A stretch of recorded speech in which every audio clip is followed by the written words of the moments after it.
Bismillahirrahmanirrahim. Assalamu alaikum. My name is Mavish Latif Khan, enrolled with roll number 135 of 4th Prof Morning, belonging to group number 17. Today I have been assigned with the Pharmacy Practice PHC 602 course presentation. The main topic is prevention of cardiogenic thromboembolism. But I have assigned the subtopic that is management of anticoagulation around invasive procedures, that is also known as bridge therapy. So moving forward to know what is actually cardiogenic. Cardiogenic thromboembolism is an obstruction that travels from the heart to lodge in a blood vessel, or simply I can say that it is the formation of a fibrin blood clot inside a blood vessel of the heart. That particular clot could be made up of either a fatty material or it could be any other material that has broken away from a blood clot at its site of formation. So obviously it's a disease, it shows some symptoms. Besides some minor symptoms, I have discussed the major ones, which includes leg pain or tenderness of the thigh or calf. When you stretch your leg in that particular condition, you feel cramps over your thigh part or over the calf part of your leg. Then there is also leg swelling, that is also known as edema, and there is shortness of breath. In some of the patients, there is also rapid breathing, but it depends on their condition of respiratory tract. So normally there is shortness of breath, that is FOB. Then the main symptom is the chest pain anywhere under the rib cage. So moving forward, the reasons for the cardiogenic thromboembolism.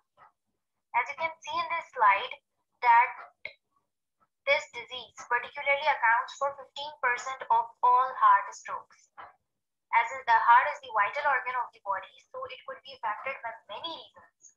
But the most common predisposing conditions are atrial fibrillation, acute myocardial infarction, prosthetic cardiac valves, and some less common conditions include dilated cardiomyopathy, non-bacterial thrombotic endocarditis, infectious endocarditis, and many more. Now here I am presenting you the diagrammatic view of these reasons. So in this diagram you can see that there are many reasons for the heart stroke that could be due to either cardiac injury, myocardial infarction, arrhythmia, some other diseases related strokes, but particularly I am dealing with the thromboembolism, which you can see here in the extreme right side of this diagram. So I am further presenting you a very zoom view of this thromboembolism.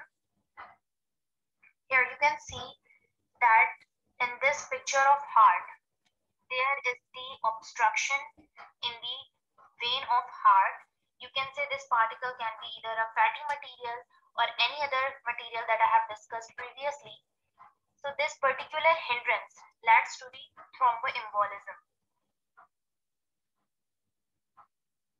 Now the main topic, that is prevention of cardiogenic thromboembolism. As we are dealing with the most serious disease, so for not going it more worsen, we have to prevent it at the early stage or at the site of treatment. We can initiate the treatment to prevent this, and for this we have atrial fibrillation, cardiac valve replacement, bridge therapy, and drug interactions. These 4 therapies can be done according to the condition of patient. As you can see in the first one, that is atrial fibrillation, there are 3 therapies can be done, that is anticoagulation before cardioversion, after cardioversion, proximal, permanent, and persistent atrial fibrillation. Then under cardiac valve replacement, you can go with mechanical prosthetic valve or bioprosthetic valve replacement. Then thirdly, we have bridge therapy, the topic which I'm dealing, and the first one, that is management of anticoagulation around invasive procedures. Then around the dental procedures, and lastly, that is drug interactions. Obviously, when we are dealing the therapy of any disease condition, so there are drug interactions involved. These drug interactions can be with legend drugs or can be with the dietary supplements of the patient. But as I'm dealing with the bridge therapy, so as around the invasive procedures, invasive by word you are very known that invasive, it means that it includes the involvement of any surgical instrument, needle, syringe, anything else. So basically it's a surgical procedure that involves the surgery of the heart, or you can say that is their valve replacement, sort of like. So here I am clearing the main view what is bridge therapy actually is. Bridge therapy is the term that refers to the use of a relatively short-acting injectable anticoagulants like unfractionated heparin and low molecular weight heparin.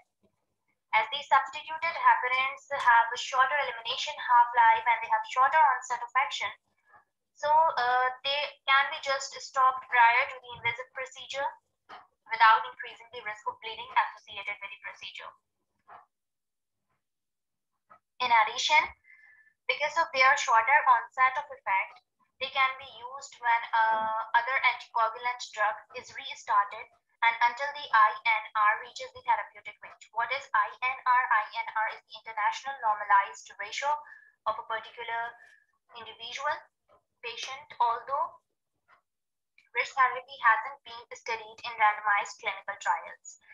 We can say that I have previously said there are furthermore options for the treatment of cardiogenic thromboembolism. So depending upon the patient's condition, patient's medical history, current medication, and his immunity about to deal with the particular therapy. On these basis, we do select the therapy or line of treatment. So not in every case we are concerned with the bridge therapy only. There could be other line of treatment as well. So at what particular parameter we can select this bridge therapy treatment? So it is selected when the individualized risk assessment and the bridge planning are necessary for each patient who may require temporary discontinuation of the anticoagulant drug. So when the patients are going under the treatment of anticoagulant drugs, so they have a very high risk, not a very high risk, but you can say they have assessed to having a bleeding disorder symptoms, you can say, or it could be the adverse effect of the anticoagulant drug. So there is the case study regarding the bridge therapy. Okay.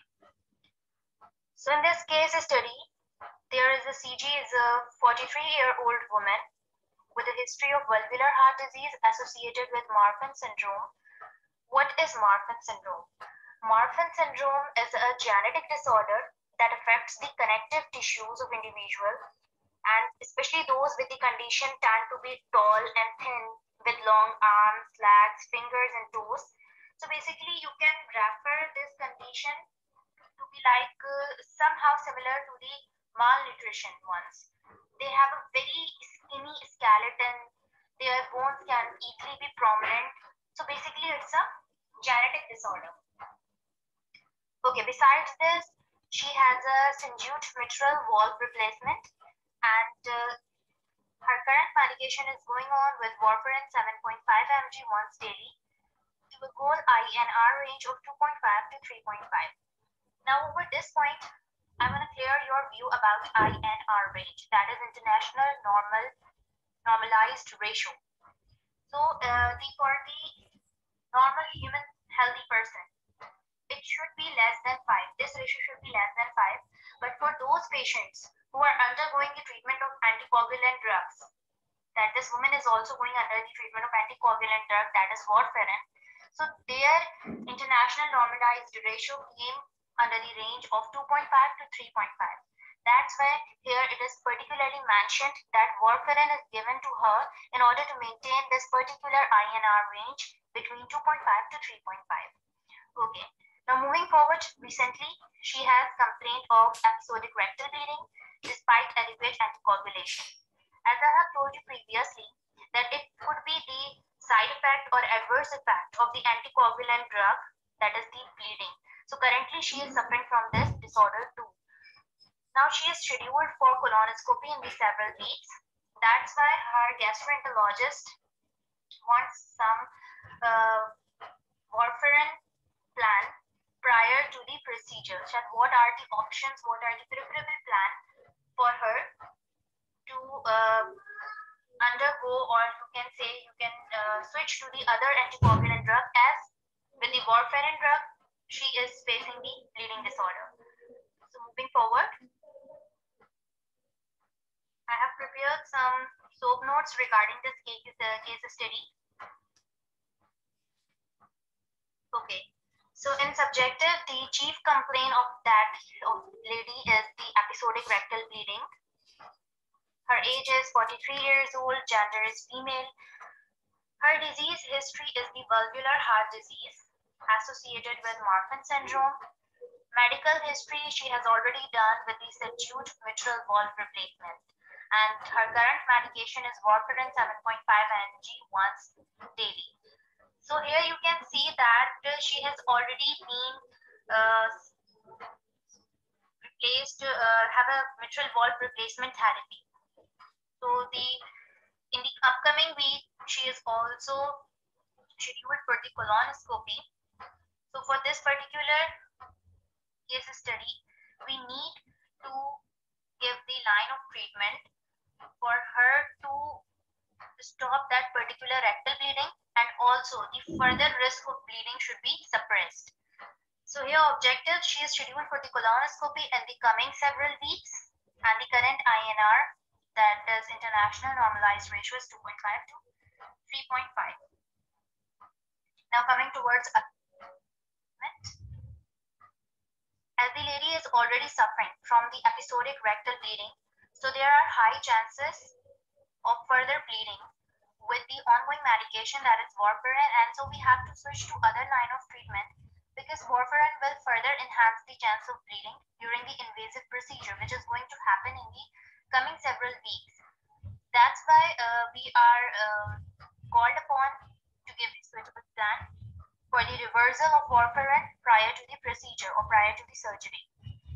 So basically, when an invasive procedure is planned, or you can say when the surgery is planned for the heart patients, it is often necessary to reverse the effect of anticoagulant drugs to minimize the risk of bleeding complications associated with the surgery that can be worsened by the presence of that particular anticoagulant drug. So here we are focusing over the warfarin, that is a very high dose anticoagulant. So in bridge therapy, that I have previously told you, that we have to switch towards the short acting and having short elimination half-lives, having short onset of action anticoagulant drugs. Though they are also anticoagulant, but they have short onset of action. So they have very minimum, or you can say very less effect on the bleeding disorders. Further, I have given you a flowchart view that how we can predict that for which line of treatment we have to proceed.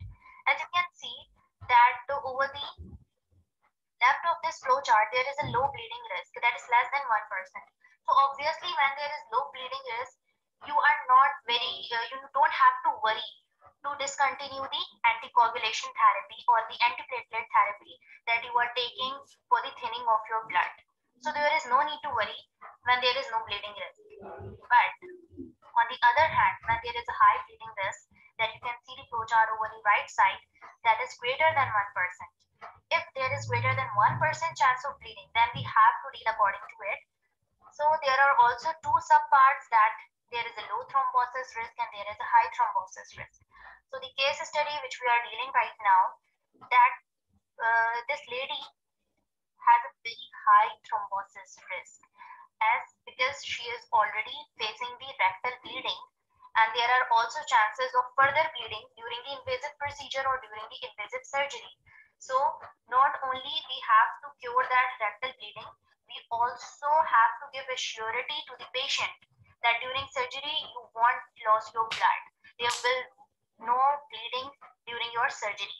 So for that particular disease or condition, we are going with the high thrombosis risk treatment, that is the discontinuation of warfarin for 3 to 5 days before surgery. And for the bridge therapy, we have to consider the substituted heparins, that is unfractionated heparin or low molecular weight heparin. And then when the surgery has been done, we can restart our previous treatment. But before that, I have to clear your view about the unfractionated heparin and low molecular weight heparin. That low molecular weight heparin are very costly, and you can say for the unfractionated heparin, the patient has to be hospitalized for that treatment. Though it is not very costly, but you can say the patient has to be hospitalized for that particular bridge therapy. But under the low molecular weight heparin, there is not such need to get hospital. Okay, so over that previous view, there is a plan for the ladies that we are starting with our medication. That firstly, either we have to reverse the effect of warfarin in order to stop the bleeding, bleeding, and already the patient is suffering from that bleeding, rectal bleeding. So we will start our line of treatment, which includes early discontinuation of warfarin for 3 to 5 days prior to the procedure, along with the substitution with the enoxaparin 1 mg per kg q12 hours when the INR falls below the lower limit of therapeutic range, that is less than 2.5.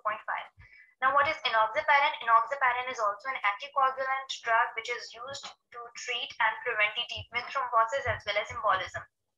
So here, as we are dealing with the embolism, that's why we are using this drug, and it is also used for the acute coronary syndrome and heart attacks. As it is having an elimination half-life of 4.5 hours, that's why we are using here as a substituted one. Now, the last dose of enoxaparin should be given no later than 24 hours. It means, for example, if you are having a surgery, so you should have to give the last dose of enoxaparin just 24 hours before that surgery period. If you have given that 42 hours or 72 hours prior, then there will be no, you can say, surety for the risk of bleeding. Obviously, there will be a chance of risk of bleeding, so we cannot take any sort of risk for these further surgery process. That's why we have to give the last dose of enoxaparin till 24 hours prior to the surgery. Now, the continuation treatment after the procedure of surgery has been done, we can again go back to the warfarin that was restarted at the usual dose, that was 7.5 mg once daily. But here we do the addition of enoxaparin that should be continued until the INR ratio equalizes to the less than 2.5. Okay, so there is another line of treatment. If the previous line of treatment wouldn't be successful, or you can say if in the early stage, that is during the withdrawal or hold of the warfarin, if the lady got some unusual symptoms, then we can switch our treatment to another one, that is we can hold the warfarin for 2 to 3 days rather than 4 to 5 days prior to the surgery. Along with that, we will administer the vitamin K dose, that is of 2.5 mg per oral 2 days before the surgery, and this may be repeated on the day 1 of that surgery too. Then we will initiate the bridge therapy, that is of unfractionated heparin, subcutaneous or IV. Obviously, she has been hospitalized, so we will give the IV route for that severe condition to cure that rectal bleeding disease, or we can go with low molecular weight heparin.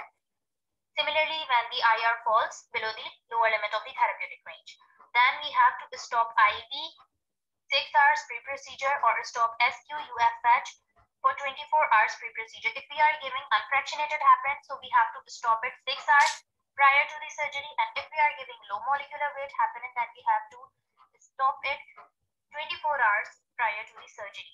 Then we can resume warfarin 12 to 24 hours. Means after the surgery, we can go back with the normal dose or maintenance dose of the warfarin after 12 to 24 hours of surgery, that was 7.5 mg once daily. So that's it. Hope you all are clear now. Q.